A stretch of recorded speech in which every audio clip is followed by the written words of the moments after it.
आज का प्रोग्राम उन लोगों के लिए जिनका कोई अपना प्यारा नशे का आदी हो चुका है। नशे पर क्यों लग जाते हैं लोग? इश्क मोहब्बत में लग जाते हैं। बाज़ फैमिलीज़ की जो टेंशन वगैरह होती हैं, ख़ानदानी टेंशन मामलात, उसमें लग जाती हैं। और बाज़ लोग शौकिया। मेल पेशेंट ज़्यादा है या फीमेल भी आपसे कांटेक्ट करती है? फीमेल्स की तादाद ज़्यादा नहीं है, ख़ासकर हमारे जो साइबर सिटीज़ है।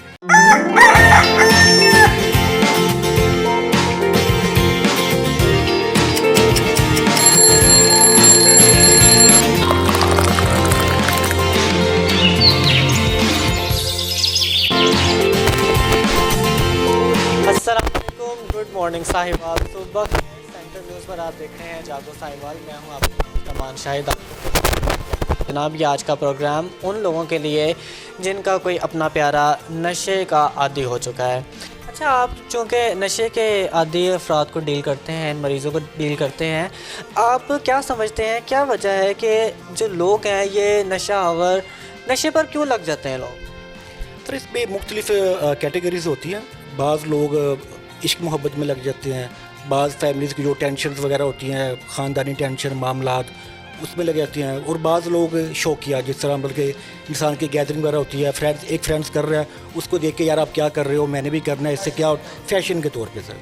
और ज़्यादातर आजकल ये फ़ैशन ही चल रहा है। अच्छा, हम देख रहे हैं क्योंकि आप जो कि पूरा रिहेबिलिटेशन सेंटर चलाते हैं, तो बताइएगा कि अगर हम पेशेंट के रेशो की बात करें तो मेल पेशेंट ज़्यादा है या फ़ीमेल भी आपसे कांटेक्ट करती हैं एडिक्शन के हवाले? फ़ीमेल्स भी करती हैं, लेकिन मैं फ़ीमेल्स का नहीं कर रहा फ़िल वक्त, क्योंकि उसमें है कि ज़िम्मेदारी फ़ीमेल्स की लेना बहुत मुश्किल होता है।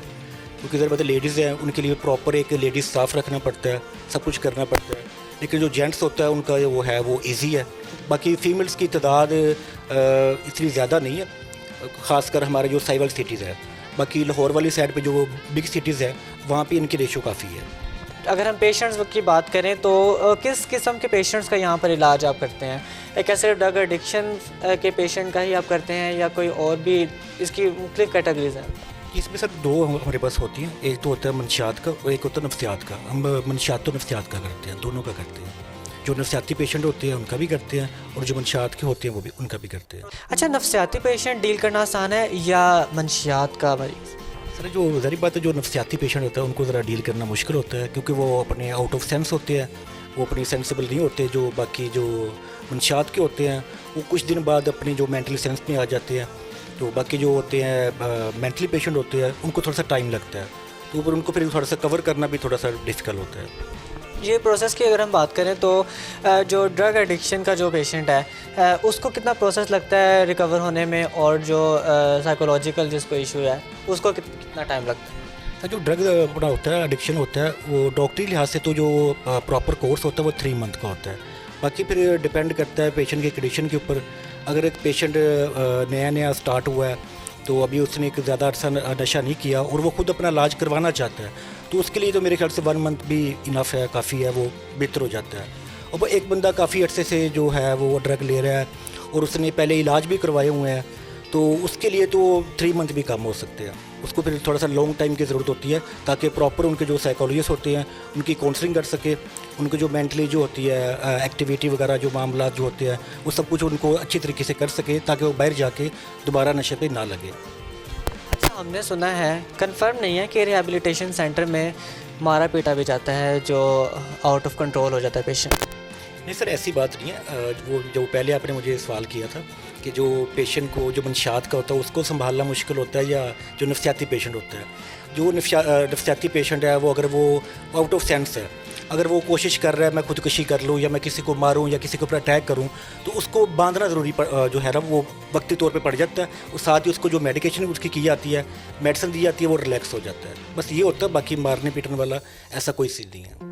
अच्छा, रिहेबिलिटेशन सेंटर के इलाज में ये गारंटी होती है कि जो भी पेशेंट होगा वो दोबारा नशे पर नहीं लगेगा?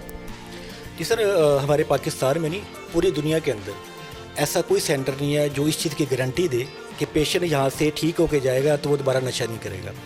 रिहेबिलिटेशन सेंटर में हमारी जो ज़िम्मेदारी होती है वो ये होती है कि हमने पेशेंट को बिल्कुल ज़ीरो करके, लाइक जिस तरह वो माँ के पेट से निकला है, हमने फैमिली के हवाले कर देना है। उसके बाद फिर डिपेंड करता है वो किस माहौल में वापस जा रहा है। अगर तो सर उसी गैदरिंग में वापस जाएगा तो डेफिनेटली वक्ती नहीं करेगा, एक ना एक दिन कभी खुशी में आके, कभी गम में आके, या कभी किसी भी वजह से वो ये सोचेगा कि यार आज मैं शुगर मेला कर लेता हूँ, मैं कल को नहीं करूँगा। वो दोबारा लगने के उसके चांसेस होते हैं। अच्छा, कभी ऐसा भी हुआ है कि 2.5 साल के अरसे में कोई ऐसा पेशेंट जिसको आपने ठीक करके भेजा हो लेकिन वो दोबारा फिर से आ गया? इसमें सर ये है कि जो मैंने जिससे पहले बात हुई थी, जो अभी बंदा नया नया नशे पे लगता है ना, उसमें ऐसी कोई रेशो नहीं है कि वो बंदा मेरे पास वापस आया इलाज के लिए। एक बंदा वो 20-25 साल से नशा कर रहा है और इसने पहले 20-25 इलाज भी करवाए हुए हैं, वो मुझसे करवा के जाए और दोबारा फिर वो उसने तो ज़हरी बात आना ही आना, क्योंकि उसने अपना एक माइंडसेट बना लिया कि मेरी जो जितनी ज़िंदगी है मैंने नशा छोड़ना नहीं है। वो घर वालों से बागी हो चुका है, उसको लगता है कि उसके जो घर वाले हैं वो उसके साथ ज़्यादती करते हैं, उसको घर में रख के खुश नहीं है, या वो घर में उसको रखना नहीं चाहते, उनकी बदनामी होती है, और इस तरह की चीज़ें होती हैं। वो फिर घर वालों से बागी, दुनिया से बागी हुआ होता है इंसान, वो नशा नहीं छोड़ सकता। अच्छा, जो रिहैबिलिटेशन सेंटर्स होते हैं उसमें मेडिकेशन के अलावा साइकोलॉजिकल भी इसका इलाज किया जा सकता है, क्या वाकई ऐसा मुमकिन है? जी बिल्कुल, वो तो लाजिम है सर, क्योंकि जो साइकेट्रिस्ट है वो सिर्फ मेडिसिन दे सकते हैं, और जो साइकोलॉजिस्ट होते हैं प्रॉपर बेसिकली रोल ही साइकोलॉजिस्ट का होता है, क्योंकि इन्होंने प्रॉपर इनकी जो होती हैं सेशन वगैरह वो लेने होते हैं, इनकी काउंसलिंग करनी होती है, इनकी जो होती है ग्रुप तो होती है काउंसलिंग वो होगी, 1 बाय 1 काउंसलिंग होगी, इनकी जो प्रॉपर जो एक्टिविटी होती है और जो गेम्स वगैरह होती हैं, वो सारा सब कुछ जो है वो साइकोलॉजिस्ट ने ही करवाना होता है, साइकेट्रिस्ट ने नहीं। अच्छा, अगर कोई फैमिलीज़ अगर हमें देख रही हैं तो आप उनको क्या मैसेज देंगे अगर उनका भी कोई रिलेटिव या कोई जानने वाला अगर इस मर्ज़ में मुब्तला है, तो वो कैसे आपसे रब्ता कर सकते? जी बिल्कुल, हमारा जो सेंटर है वो साहिवाल में है, पुलिस लाइन रोड पे, KSC गीज़र फैक्ट्री के बिल्कुल अपोजिट साइड पे, अलमोसन बहाली मरकज़ बराए आदि मनशात व नफ्सियात। और हमारा जो कॉन्टैक्ट नंबर है वो 0300 500 7842। जो पट्टी पर आ रहा है आप इस पर कांटेक्ट कर सकते हैं। अगर आपका भी कोई जानने वाला या कोई आपका प्यारा अपना अगर इस तरह नशे के इस्तेमाल का आदी हो चुका है, तो अगर आप उसका इलाज करवाना चाहते हो तो आप इनसे ज़रूर कांटेक्ट कर सकते हैं। अलमोहसिन रिहैबिलिटेशन सेंटर से जागो साहिवाल का प्रोग्राम देख रहे हैं, तो मुझे इसके फीडबैक का इंतज़ार रहेगा। आपसे इंशाल्लाह अगले प्रोग्राम में करेंगे मुलाकात। अमान शाहिद को इजाज़त दीजिए। सुबह बखैर, अल्लाह हाफिज़।